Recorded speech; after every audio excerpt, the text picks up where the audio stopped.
Hey guys, it's the Whale coming at you with my updated Traptrix deck for the month of November 2023.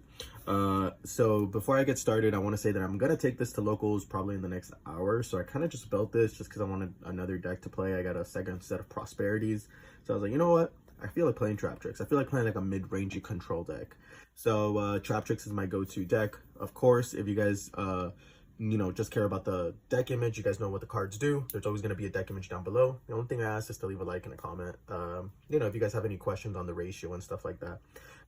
To talk a little bit about the deck is fantastic. It's really consistent and it does really well what you want it to do. It really does struggle going second, but you can still cheat out some wins. The deck is still in a really nice spot, in a really nice mid-rangey spot, so keep that in mind. And there's different builds that you can make with this deck, one with shifter, one without. So let's just get straight to the profile. We're running for your starters, right? We're running the 3 Myrmilio, the 3 Mantis, and I am on 3 Pudica. To talk a little bit about these, Mantis on normal summon, he lets you fetch a regular trap from your deck to the graveyard, from your deck to the hand, and then on special summon mandatory effect, he does need to activate. He needs to try to pop a spell or trap card your opponent controls, even if they don't control one. So that's one way to pop off on Sarah. Mantis, again, on normal summon, lets you add a Traptrix monster from your deck to your hand. So it's pretty good for follow-up, like to get a Dianea or even a Arachnocampo. And then quick effect, you can target one set spell or trap card you control, bounce it to the hand, and if you want, set another one. So that is a really good effect in tangent with Dianea, because Dianea lets you reset a whole trap from the graveyard, but banish it during the next end phase. It'll never get to that point, but still, like, Mantis is there. Even if you have to proc a Sarah during your opponent's turn, remember that this is a quick effect. And then Pudica is lets you on normal summon, lets you get the field spell Traptrix Garden, and then on special summon you get to target a special summon monster your opponent controls and banish it, and then during the next standby phase your opponent special summons out one banished monster that they control from their banish. They special summon out one banished monster in their banish zone, so they don't have to necessarily bring back the monster that you banished it with. So this is a really good form of interruption. Now, when I read this, and I was honestly misusing the effect, not because I cheated, I just was like, man, they can grab any monster, like that's pretty rough. And that's kind of one of the reasons I don't like the shifter build of the deck, because the shifter build banishes almost a lot of the things from your opponent. So if you had to interrupt your opponent with Pudica in one way or another, or try to banish it, well, you better go for game that turn, because if not, they're gonna be able to get anything back, like a one of like an Agito or something like that, from tier elements. So these are the main 3 ofs that I'm currently running. Yes, some people play 2 Pudica because they're like, oh, you're only going to use the effect to search the field spell once, and then the rest is going to be, to banish. But in my experience, sometimes they just banish all 2 Pudicas, and then you're kind of just there. For the last of the Traptrix, we are running the 2 Dianea and the 2 Arachnocampa. So Dianea on normal summon lets you target a Traptrix monster in your graveyard, and then special summon in defense position, which is really good to proc your Pudica effect to special and banish your Myrmilio's effect to destroy a spell and trap card your opponent controls. And then on special summon itself, Dianea lets you reset a whole trap from your graveyard, but banish it during the next end phase, which is really, really good to kind of keep reusing and recycling your whole trap cards. Arachnocampa is just a free special summon. I am running 2 of them, but it does, basically, if you control a Traptrix monster, you get to special summon this from your hand. Now, I want to say a couple of things about Arachnocampa. Arachnocampa is an insane card. I see some builds running it at 1 and then running a Vesiculo, which is another really good Traptrix card, especially in the shifter variant, but I'm not running that variant. Arachnocampa has saved me so many times. You guys have no idea how many times I've had like a set 3 or set 4, and they're all like either D barrier or just regular trap hole cards. And then my opponent, I've activated Sarah over a Phlasia's effect. So then I play into Thrust, and they activate Thrust, and then they go for a Harpy's Feather, and then they activate Harpy's Feather, and I just activate Arachnocampa in hand to special summon it, and then my spell and trap cards can't be destroyed while it's face up. Oh, they can't be destroyed once while this card is face up. So this card is an insane effect. It's so good. Yes, it does lock you into insect your plans, but you guys have to understand that having a Pudica, I'm sorry, having a Sarah, having a Rafflesia, and having a Pinkwicula is already a really good board and really good for disruption. So yes, even though the idea board is to have a Time Thief Redoer in there with a Rafflesia and a Sarah is really good, Arachnocampa is just fantastic, and I genuinely think that it does warrant at least a 2-spot in the deck. Again, in my variant of the deck, if you guys are running a shifter build, I can understand the Vesiculo or the Vesiculo, but Arachnocampa has saved me one too many times on Dueling Book, and I just prefer to keep it that way. For the rest of the monsters, I am running the 3 Parallel Exceeds. So I've been kind of back and forth on this card. I mean, this card is fantastic. Number one, it's fantastic. I'm always going to include it in my builds. It makes you splurge. If it makes you pop off turn 1. Obviously, you're going to want to always go turn 1. But if you see this card turn 1, I mean, you're going to be having a Sarah, Rafflesia, a Time Thief Redoer, and maybe another rank 4. Honestly, you don't need to commit that much to the board, of course, but it's just it allows for so much extension. Now Shade Brigadine lets you Shade Brigadine also has its pros and its cons, just like Parallel Exceed has its pros and its cons. But again, I'd rather them ash my Parallel Exceed than them ash my Sarah special from deck.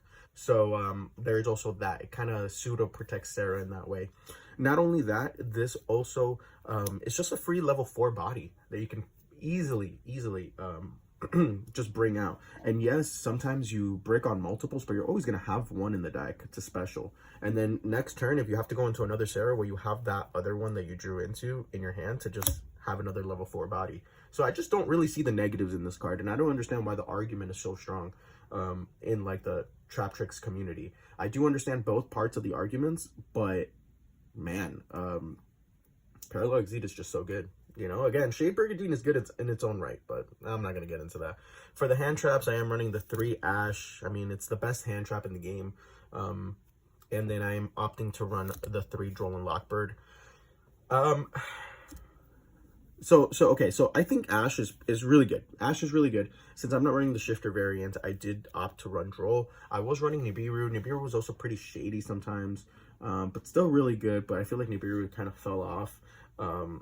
You know, and just Droll hits a lot more cards, a lot more decks. It hits tier elements, it hits Flu, of course, it hits Rescue Ace to a point. So I would say, honestly, Droll Lockbird is pretty good. Very little to say about it. If not, you guys can remove it and add whatever hand trap you guys want.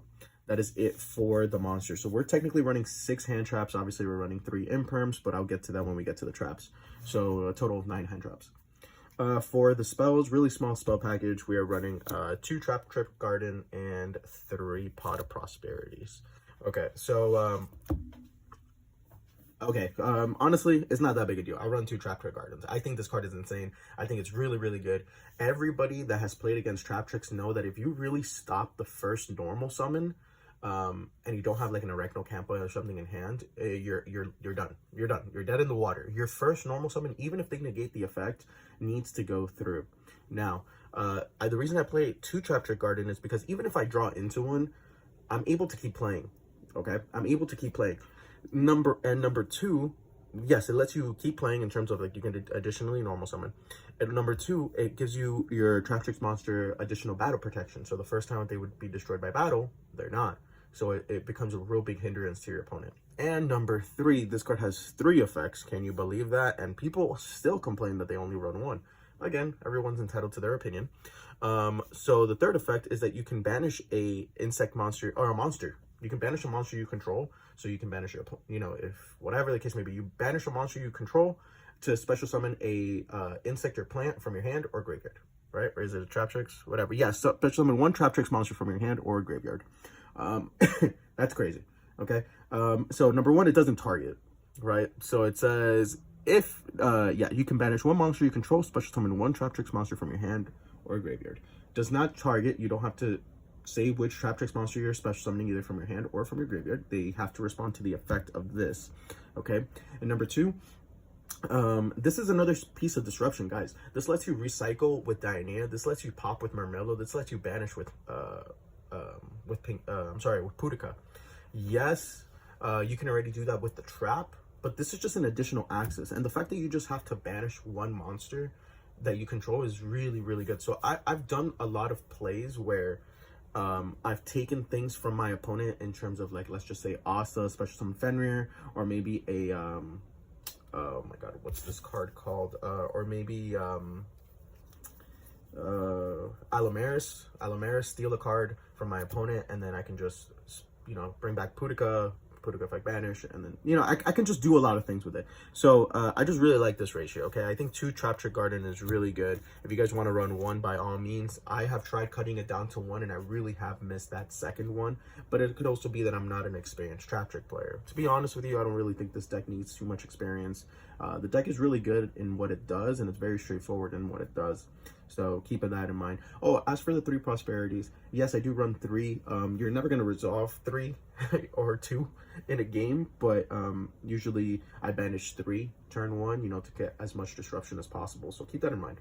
For the traps, we're running 3 Holitea. I mean, it does everything that the deck wants. It kind of sucks that you have to discard a regular trap, but I mean, they weren't going to make another Shade Brigandine, right? This card is really good. So basically, the turn that it's set, you can activate it by pitching a normal trap from your hand to the graveyard. Okay, so it procs your Sarah. Number 2, in the graveyard, you can banish this card, okay, and then target a Traptrix monster in your graveyard, special summon that monster. So it allows you to basically reset your, activate your Pudica's effects during your opponent's turn, activate your Mermelio's effects during your opponent's turn if you're playing like a back row heavy deck, against the back row heavy deck. You know, this card just does everything. And it even lets you bring back your Sarah or your Rafflesia if you just want extra, you know, can't be destroyed by card effects or targeted with Rafflesia, or you just want to pop off with Sarah. Okay, for the other trap hole cards, we are running 2 Floodgates. I think that this is the most generic at the moment. I was running, well, let me just go over them all. So the 2 Floodgates, the one the Nightmare, got my ulti, woo. And then the 1 Gravediggers, my speed dual secret rares in the mail. So I'm running 4. Okay, I was actually running 1 banishing trap hole in the main, which is if your opponent special summons a monster with 1500 or less attack, banish it face down. I was running that for Unchained and Pearly, but honestly, yeah, there's no need for that. I mean, Floodgate just kind of does it, but better, right? So keep in mind, Pudica says target 1 special summon monster your opponent controls. So Pudica can target face down monsters because it's still remembered to be special summoned. So if your opponent special summons out a Turbulence, a Rescue Ace Turbulence, and you set it with Floodgate Trap Hole, and then later in the turn you banish it with Pudica, you can banish it face down. It's perfectly fine. It doesn't banish face down, but you can banish it while it's face down. Okay, so it's really, really good. Traptrix Trap Hole Nightmare, this card's really good, again, in its own merit. And then Gravedigger's Trap Hole, the reason why I cut it to 1 from 2, even though I am running 1 in the side deck, is because Nibiru right now isn't a big threat, at least in my locals. I haven't really seen a lot of players play Nibiru, or I haven't played into Nibiru maybe, so it doesn't really bother me too much. Gravedigger's Trap Hole is just really good. From stopping those pesky Agitos if they don't chain properly, or those pesky anything, you know? So keep that in mind. For the rest of the traps, we are running the 3 Imperm. It's a regular trap that does everything that you want it to in this deck. And of course, my 3 favorite cards in the entire game, 3 evenly matched. So that is a total of 13 traps. Excuse Coco, guys. So let's go to the extra deck. So for the extra deck, we are playing, excuse me, I didn't organize it beforehand. We're playing 3 Sarah. I mean, card's great. I always banish 1 off Prosperity. If I go for 6, I always banish 1. Because I never really go into 3, but I mean, it's there. Don't get me wrong, it's there. So 3 Sarah does everything that you want for the deck. The 1 Oedipus card's great. I don't really go into it as much as I should, to be honest, but this is your OTK killer. Usually my opponent's already surrendered by the time I control the board enough. And the 1 Asa. This lets you get your opponent's Fenrir's, your opponent's Agitos, you know, because I think they're Earths, if I'm not mistaken. So in this spot right here, this is kind of like the flex spot. This isn't really set in stone. I actually wanted to change it for Kularia, Traptrix Kularia. So if you guys have that one, I honestly recommend playing it. The card's actually really, really good, allowing you to special summon a Traptrix monster from your graveyard every turn of your end phase is really, really good. Remember, Myrmilio is not once per turn, Dianea is not once per turn, Mantis is not once per turn. The only ones that are once per turn are the newer ones, which are Pudica and Arachnocampa and stuff like that. But still, having a Pudica banished during your turn, and then maybe during your opponent's turn, you can banish a Holitea in the graveyard to banish another one. I mean, that's really good in my opinion. So, yeah. For the rest of the essentially rank 4s, we are playing the one Baguska. This is really good. Of course, it kind of stalls you out for you to get your pieces. This is kind of what I always go to if I'm playing against Flu, because this deck kind of has an inherent bad Flu matchup. But this card's really good. Now, for the real big meaty part of it, well, I guess I'll talk about it later. One Abyss Dweller for tier elements and Unchained. Best card in the deck. And the extra deck next to Sarah is Time Thief Redoer. Card's just fantastic. A great inherit out to a lot of things, non-targeting banish. I wanted to go over the Traptrix XYZs in individual. So the one Rafflesia, number one, I have it in Ultimate. And number two, this is just a really good card in general. You guys can bring it back off of Holitea, and still, even though it doesn't get its effect, you can it still protects your Traptrix monsters from being destroyed by card effects, and they can't be targeted except Rafflesia. The card's really good. Having a 2500 you know, defense is just fantastic, really good. I don't run 2. There's no need to run 2 in my opinion. I don't think there's an argument to run 2, because I don't think you'll ever go into 2 in a game, but maybe I'm wrong, I don't know. But yeah, only 2, well, I mean only one Rafflesia for me. The one Pinguicula is actually, if there was a Traptrix monster I did want to add, besides Caleria, would be another Pinguicula. This card's really good by itself. So on detach, it lets you, I'm sorry, Rafflesia you have to detach for cost, by the way, guys. Just keep that in mind. So the effect has to activate by sending to cost, and you do have to send to the graveyard, okay? Because the card says send to the graveyard. That's why I don't like the shifter build either, because Rafflesia is a big part of not only our protection, our interruption, but also our protection from really annoying hazards. So again, that's another reason why I don't like the shifter build. Pinguicula essentially lets you add a any Traptrix monster from your deck to your hand. So usually this gets me an Arachnocampa or something that I can special during my opponent's turn, proccing Sarah, and also for protection. Not only that, if a monster were to leave your opponent's field or sent to the graveyard or is now banished, either by one of your, like again, one of your whole trap cards or Pudica, this absorbs it. So it doesn't start a chain or anything like that. It's really, really good. And then the one Alamaris, I will never take out Alamaris, honestly. I even kind of want a rarity bump of Alamaris to Starlight, because Alamaris is actually really, really good. It's kind of like Kularia. I just don't expect it to really do much in a duel until it really does, and it really does carry the game. So this kind of is what lets you, so essentially it requires 2+ level 4 monsters. So I only ever really make this with 3 monsters, okay? So again, let me just read it. So you can detach 2 materials from this card and target 1 Traptrix monster in your graveyard, special summon it. And then its secondary effect is that you can detach 1 card from this card. Well, it says, if an opponent's monster leaves the field because of your card effect and is now in the graveyard or is banished, except during the damage step, you can detach 1 material from this card, target 1 of those, and special summon it to your field forever. So that is really good to, let's just say, a Fenrir or I don't know, a Dispatter, that sort of thing, you know what I mean? So the way that I usually do this is, if I know my opponent has no more negates, or you know, they wasted everything, I usually overlay 3, and then I make Alamaris, like using a Pudica or something like that. I detach 2, detaching a Pudica, special summon Pudica banish a monster, a special summon monster that they control, and then Alamaris activates by detaching the 3rd monster that you used for the materials to special summon that opponent's monster to your side of the field. So you guys can see how, honestly, how good it is, right? So I do think it does require a spot in the deck. It's really, really good. And then I'm also running the Tellarknight package.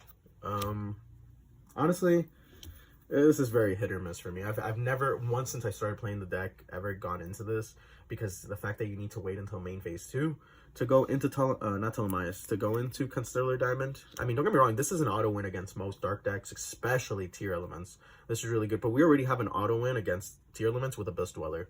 So do I really care? Probably not. I will probably always go into Abyss Dweller because it's a lot less expensive to go into. Essentially, you make Telemaios with 2 level 4s, right? And then during the end phase, you attach a Teller Monster XYZ to this card. So you attach Constellar Diamond under it, and then it has a quick effect that you can detach 3 XYZ materials to special summon 1 rank higher XYZ monster. So you go into Durandal, and then Durandal has 1 material, and Durandal basically lets you shuffle cards from your opponent's hand to the deck, and then you can like draw them, so it's like a draw lock, and they lose all their cards. Or this protects you against evenly as well, because it makes your opponent have to pop one of your spell and trap cards that are probably protected by Arachnocampo. So that's really, really good. Yeah, I mean, the package is good in theory, but honestly, I've never gone into it. And then obviously for the last one, Zeus. If you guys have Typhoon, the other Zeus card, use it. It's good. It's a really good card. I apologize for the barking. For the side deck, honestly, I kind of whipped it up really quickly. 3 Kaiju. This could be anything that you want it to be. 3 of Dark Ruler No More. Lets you go second, I guess. I don't know. I mean, it's a good going second card, I guess. I don't think you're breaking boards with this deck unless you're going to go into Zeus. Well, then this card's pretty good. And then for the traps, I am running the 3-dimensional barrier. It's a normal trap that you can discard. It's pretty good. The 3 solemn judgment. I know. 2 dark barb, 1 solemn judgment. And I'm also siding in 2 torrential tributes. This is for me going first. I side out the evenlies and I put in torrential tribute or dimensional barrier or whatever the case may be. Torrential tribute is really big blowout card that people don't expect. And then the second is a second Gravedigger's Trap Hole, because the second lets you win during time. It's a really good time card, and if you're playing against like a graveyard reliant deck or something like that, it's really good. So anyways, guys, that's it for the deck. Hopefully you guys enjoy. If you did, please leave a like, rate, comment, and subscribe. Let me know what you guys think. Whale out.